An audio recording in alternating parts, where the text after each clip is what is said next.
ये कहानी शुरू होती है इजिप्ट से। यहाँ पर हमें एक आदमी को दिखाया जाता है जिसका नाम बेशे है। दरअसल बेशे बहुत गरीब है, इसीलिए वो कचरे के ढेर में से स्क्रैप इकट्ठा करके उसे बेचता है और अपना गुजर बसर करता है। बेशे एक स्किन की डिजीज लेप्रेसी से मुब्तला है। दरअसल लेप्रेसी एक ऐसी बीमारी है जिसमें स्किन पर असर होता है और बॉडी के कुछ पार्ट्स गलकर गिर जाते हैं, पर सही इलाज मिलने की वजह से अब वो इससे पूरी तरह से रिकवर कर चुका है। लेकिन उसके चेहरे और होंठों पर इसका असर साफ साफ दिखाई देता है। यहाँ पर वो देखता है कि एक पत्थर में लोहे की रोड फंसी हुई है। तब उस पत्थर को तोड़ते वक्त उसका पैर जख्मी हो जाता है, जिससे उसे बहुत दर्द होता है। बेशे के पास एक गधा गाड़ी भी है जिस पर वो अपने इकट्ठा किए हुए कबाड़ को यहाँ से वहाँ ले जाकर बेचता है। आज क्योंकि ज्यादा स्क्रैप उसे नहीं मिला तो अच्छे पैसे भी इकट्ठा नहीं हुए। वो वहीं पास ही लीपर कॉलोनी में रहता है जहाँ पर और भी कई सारे लेप्रेसी से अफेक्टेड मरीज रहते हैं। इसी कॉलोनी में एक हॉस्पिटल भी है जहाँ इन लोगों का इलाज और देखभाल की जाती है। बेशे के पैर में काफी गहरी चोट है, इसीलिए डॉक्टर उसे एक्सरे निकलवाने को कहता है, लेकिन इसके लिए उसे परमिट चाहिए, यानी कि मैनेजर का साइन किया हुआ स्लिप। यहाँ पर हमें पता चलता है कि बेशे की वाइफ भी है जो इस वक्त दिमागी रूप से बीमार है, इसीलिए उसे पास के हॉस्पिटल में मेडिकेयर में रखा गया है। डॉक्टर उसे कहता है कि उसकी वाइफ को एडमिट करना बेहद जरूरी था क्योंकि वो पड़ोसियों के लिए एक खतरा थी, लेकिन वो जल्दी ठीक हो जाएगी। बेशे जब 10 साल का था तब से वो इसी लीपर कॉलोनी में रहता है। उसे ये भी पता नहीं कि वो बचपन में यहाँ कब और कैसे पहुंचा। उसे अपने माँ बाप का भी पता नहीं है। इसके बाद वो अपने गधे पर सवार होकर अपनी वाइफ से मिलने निकल जाता है। रास्ते में ही एक ऑर्फेनेज है जहाँ एक लड़का ओबामा उदास बैठा होता है। वो बच्चों के साथ नहीं खेल रहा होता। ये देखकर बेशे उसके पास जाता है। दरअसल वो पहले से ही उसे जानता है। वो बेशे से कहता है कि मुझे भी अपने साथ ले चलो, पर बेशे मना कर देता है। वो कहता है कि आज मैं बहुत जल्दी में हूँ, कल मुझे कचरे के ढेर वाले पहाड़ पर मिलना। ये कहकर वो वहाँ से चला जाता है। थोड़ी देर बाद वो डिपार्टमेंट ऑफ मेंटल डिसऑर्डर पहुंच जाता है जहाँ उसकी वाइफ का इलाज चल रहा है। उसकी वाइफ कोमा में होती है। वो बहुत देर तक उसकी तरफ देखता रहता है। आज उसे जो कैसेट प्लेयर स्क्रैप यार्ड से मिला था उसे वो बजाकर सुनाता है और कहता है कि जिस दिन तुम ठीक हो जाओगी हम दोनों यहाँ से कहीं दूर चले जाएंगे। अगले दिन हम देखते हैं कि बेशे कचरे के पहाड़ पर बैठा है, पर ओबामा थोड़ी दूर 3 आदमियों के ग्रुप में बैठा होता है जो कि बिल्कुल भी अच्छे लोग नहीं है। वो चोरी चकारी करके अपनी जिंदगी गुजारते हैं, इसीलिए बेशे ओबामा को अपने पास बुलाता है। वो नहीं चाहता कि ओबामा उनकी संगत में बिगड़ जाए। वो तीनों बेशे का काफी मजाक उड़ाते हैं। साथ ही वो उसे ये भी कहते हैं कि अब उसे दूसरी शादी कर लेनी चाहिए क्योंकि उसकी वाइफ तो पागल हो चुकी है। बेशे उनकी बात का कोई जवाब नहीं देता और वहाँ से चला जाता है। बेशे ओबामा से पूछता है कि तुम्हें इस वक्त स्कूल में होना चाहिए था। ओबामा कहता है कि आज स्कूल बंद है। तभी वहाँ पर एक आदमी आता है जिसका नाम बॉम्बा होता है। वो उसे बताता है कि आज सुबह ही तुम्हारी वाइफ की डेथ हो गई है। ये सुनकर उसे बहुत दुख होता है। इसके बाद बेशे की वाइफ का फ्यूनरल किया जाता है। डॉक्टर के साथ वहाँ ओबामा भी मौजूद होता है। अगले दिन वो घर में काफी उदास बैठा होता है। अब वहाँ पर ओबामा आ जाता है। वो अक्सर स्कूल की छुट्टी कर लेता है सिर्फ बेशे के साथ वक्त बिताने के लिए, लेकिन बेशे को ये बात बिल्कुल भी अच्छी नहीं लगती कि वो स्कूल की छुट्टी करे। तभी वहाँ लीपर कॉलोनी में एक बुजुर्ग औरत कार से उतरती है। वो औरत बेशे के पास आती है। दरअसल वो बूढ़ी औरत बेशे की वाइफ इर्नी की माँ होती है जो उसके मरने के बाद यहाँ पर आई है। बेशे को इस बात की कोई भी जानकारी नहीं होती है कि उसकी वाइफ की फैमिली भी है। उसे आज तक ऐसा लगता था कि वो भी बेशे की तरह बिल्कुल अकेली है। बेशे उसे पूछता है कि तुम्हें कैसे पता चला कि इर्नी मर गई है। वो औरत उसे बताती है कि कॉलोनी की एडमिनिस्ट्रेशन ने उसे लेटर लिखकर ये जानकारी दी थी। ये सुनकर बेशे को यकीन नहीं होता। वो गुस्से से एडमिनिस्ट्रेशन ऑफिस जाता है। अब उसे भी अपनी फैमिली के बारे में जानना है कि आखिर उसके माँ बाप कौन है। तब उसे पता चलता है कि उसकी यहाँ कोई फाइल नहीं है क्योंकि उसे कॉलोनी के बाहर ही उसके घर वाले छोड़कर चले गए थे, लेकिन उसकी वाइफ का बाकायदा रजिस्ट्रेशन हुआ था, इसीलिए उसका यहाँ रिकॉर्ड होता है। बेशे मायूस होकर वहाँ से चला जाता है। रात को वो अपने दोस्तों के साथ बैठा होता है। वो उन्हें कहता है कि उसे इतनी जानकारी है कि उसकी फैमिली अबू हुर केना में है। सभी उसे समझाते हैं और कहते हैं कि तुम्हारी उम्र अब 40 हो चुकी है। अब तक तो वो तुम्हें भूल भी गए होंगे। अगर तुम उन्हें याद भी होंगे तब भी वो तुम्हें कभी नहीं अपनाएंगे। वहाँ जाकर तुम क्या करोगे? कोढ़ की बीमारी से लोग डरते हैं। ना लोग तुम्हें बस में सफर करने देंगे और ना ही ट्रेन में। तुम्हारा जिस्म किसी ब्रिज के नीचे मरकर सड़ जाएगा, पर कोई तुम्हारी लाश तक उठाने नहीं आएगा। लेकिन वो किसी भी कीमत पर अपनी फैमिली से मिलना चाहता है। वो पूरी रात इसी बारे में सोचता है और अगली सुबह वो फैसला करता है कि वो अपनी फैमिली के पास जाएगा, यानी कि वो केना जाएगा। वो अपने गधे पर सामान रखकर वहाँ से केना के सफर पर निकल पड़ता है, जो कि उसे पता भी नहीं है कि किस जगह और किस डायरेक्शन में। वीडियो में आगे बढ़ने से पहले आप सबसे रिक्वेस्ट है कि मेरे चैनल को सब्सक्राइब और वीडियो को लाइक लाजमी से कर दिया करें। तभी बॉम्बा उसके पास आता है और वो उसे जमीन पर नक्शे की मदद से बताता है कि नील नदी के उस पार केना है। बेशे को ज्यादा कुछ समझ नहीं आता। तभी वहाँ पर ओबामा आकर उसकी गाड़ी पर बैठ जाता है, लेकिन बेशे उसे अपने साथ चलने से मना कर देता है और उसे वहीं उतार देता है। लेकिन वो बाहर की दुनिया से पूरी तरह बेखबर है क्योंकि वो कॉलोनी छोड़कर पर कभी कहीं गया ही नहीं। रास्ते में दो आदमी उससे मिलते हैं। जब वो उनसे पूछता है कि नील नदी किस तरफ है तो वो उसका मजाक उड़ाकर चले जाते हैं। दरअसल वो उसके चेहरे को देखकर उसका मजाक उड़ा रहे थे, लेकिन इस बात का बेशी को बुरा नहीं लगता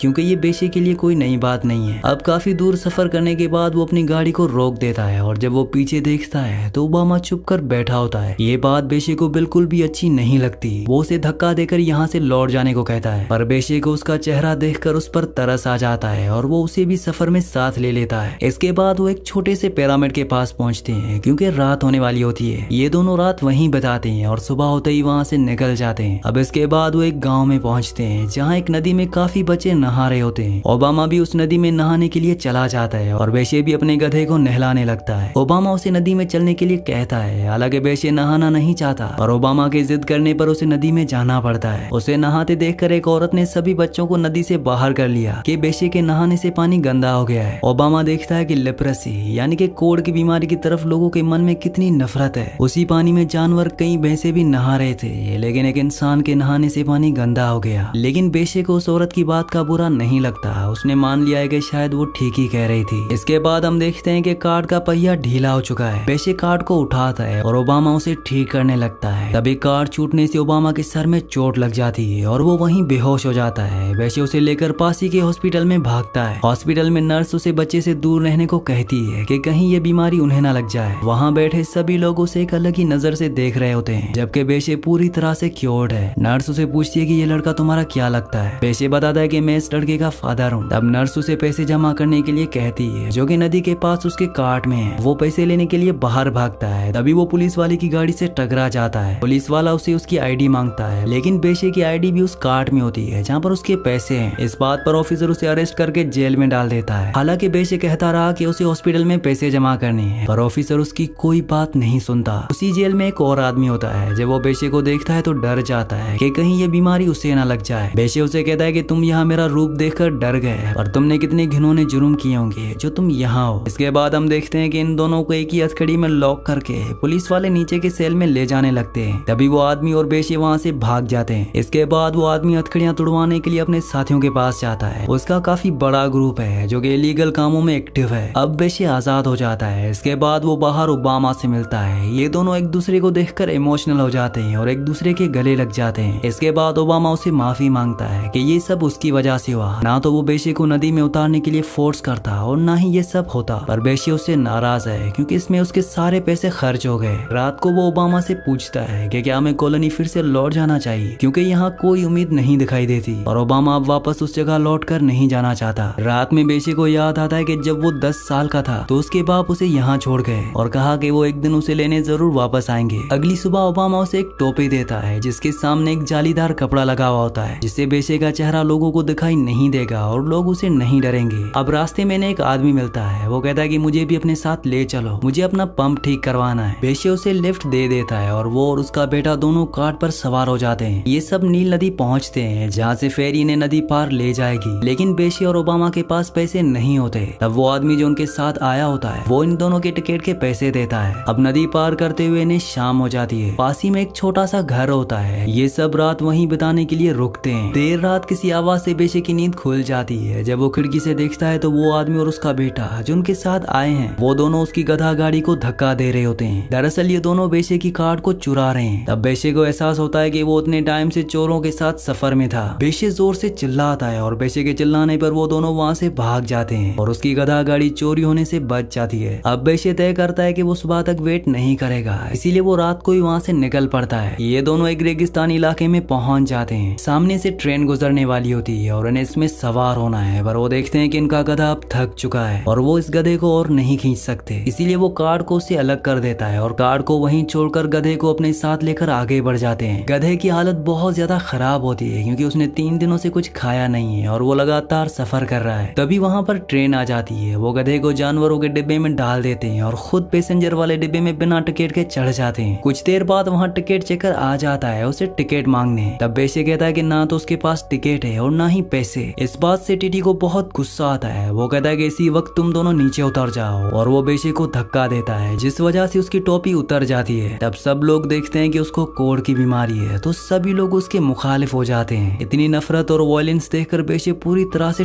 टूट जाता जाता है। वो चिल्ला के कहता है कि वो भी उन सब की तरह एक इंसान ही है, लेकिन कोई भी उसकी बात नहीं सुनता और इन दोनों को ट्रेन से उतार दिया जाता है। अब चलते चलते इन्हें रात हो जाती है और रात को ये एक जगह आकर सो जाते हैं। अगली सुबह जब बेशे की नींद खुलती है तो वो जोर जोर से रोने लगता है क्योंकि उसका प्यारा गधा अब नहीं रहा, उसकी मौत हो चुकी है। ये दोनों मिलकर उसे वहीं दफन कर देते हैं और शहर जाने वाली एक गाड़ी से लिफ्ट मांगते हैं। वो उन्हें लिफ्ट दे देते हैं और इन दोनों को शहर में उतार देते हैं। बेशे बाहर एक दुकान वाले से पूछता है कि ये कौन सा शहर है। तब उसे पता चलता है कि वो केना में नहीं बल्कि सोहत पहुंचे हैं। यहाँ तक पहुंचते पहुंचते ओबामा की तबीयत काफी खराब हो जाती है। आगे पैदल उन्हें लंबा सफर तय करना है और उनके पास खाने को भी कुछ नहीं है। बेशे उस दुकान वाले से कुछ खाने को मांगता है पर वो उसे खाना देने से मना कर देता है। ये दोनों एक सड़क के किनारे बैठ जाते हैं। बेशे को कुछ समझ नहीं आ रहा होता कि वो अब क्या करे। उन्होंने काफी टाइम से कुछ नहीं खाया होता। तब वो ना चाहते हुए भी लोगों से भीख मांगता है ताकि वो कुछ खाने का इंतजाम कर सके। लेकिन तभी वहाँ एक आदमी आता है जिसके दोनों पैर नहीं होते,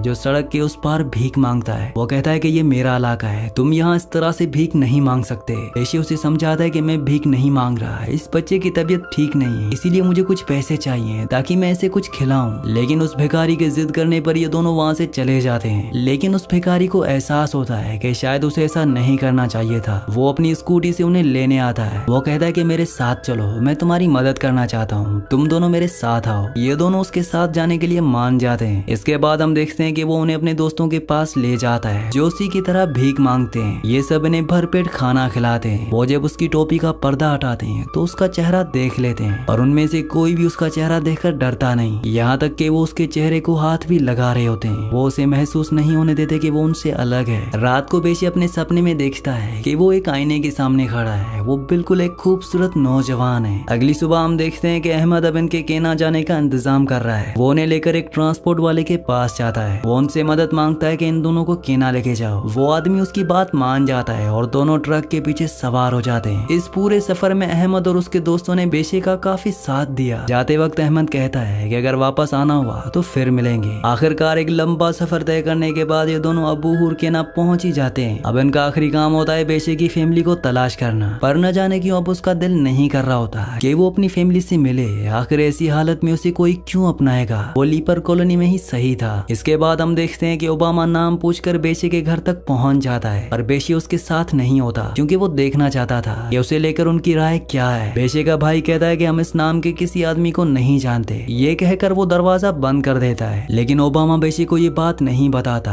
वो कहता है कि आज रात चलकर कहीं आराम करते हैं, कल सुबह की पहली ट्रेन से घर वापस चले जाएंगे। ये दोनों रुकने के लिए पास के एक मॉस्क में चले जाते हैं। इसके बाद ओबामा वहीं बाहर आकर और लड़कों के साथ खेलने लगता है। तभी बेशे का भाई वहां आ जाता है। वो ओबामा को अपने पास बुलाता है। वो उसे सारी बात पूछता है। इसके बाद वो उसे बेशे से मिलाने के लिए मॉस्क ले जाता है। उसे देखकर बेशे खुद को छुपाने लगता है, लेकिन उसका भाई कहता है कि उसे छुपने की जरूरत नहीं है, वो उसके साथ घर चले। घर पर उसके भाई की वाइफ और उसके बच्चे और बेशे का बाप भी, जो ब्रेन स्ट्रोक की वजह से ज्यादा हिलडुल और बोल नहीं पाते। बेशे अपने फादर से पूछता है कि क्या आप आज भी मुझसे नफरत करते हैं। तब वो कहता है कि उन्होंने उसकी भलाई के लिए उसे वहाँ छोड़ा था और वो वापस लौटकर उसे लेने इसीलिए नहीं आया क्योंकि यहाँ लोग तुम्हारा मजाक उड़ाते, तुम्हें जीने नहीं देते, यहाँ तुम एक नॉर्मल जिंदगी नहीं जी पाते। तब बेशे को एहसास होता है कि किस तरह से सफर में उसे कई लोग मिले जो उसे नफरत की नजर से देख रहे थे और वहाँ लीपर कॉलोनी में उसके जैसे ही लोग जो उसे पसंद करते थे, उसे नाम से जानते थे। ये सब कुछ उसने सिर्फ बेशे के लिए किया। उसके फादर काफी इमोशनल हो जाते हैं। उसकी आंखों से बहते आंसू उस बात को बयान कर रहे होते हैं। इसके बाद बेशे और ओबामा फैमिली के साथ बैठकर एक साथ खाना खाते हैं। यहाँ पर बेशे को एहसास होता है कि उसकी जिंदगी यहाँ पर नहीं है। अगली सुबह ये दोनों ट्रेन पकड़कर अपने घर वापस लौट आते हैं जहाँ उनकी असल दुनिया है, उनकी असली फैमिली है। इसी सीन के साथ इस कहानी का एंड हो जाता है। अगली कहानी आप किस मूवी पर सुनना चाहते हैं मुझे नीचे कमेंट्स में जरूर बताना, क्योंकि मैं आपके कमेंट्स पढ़ता हूँ और आपके प्यारे प्यारे कमेंट्स का बहुत बहुत शुक्रिया।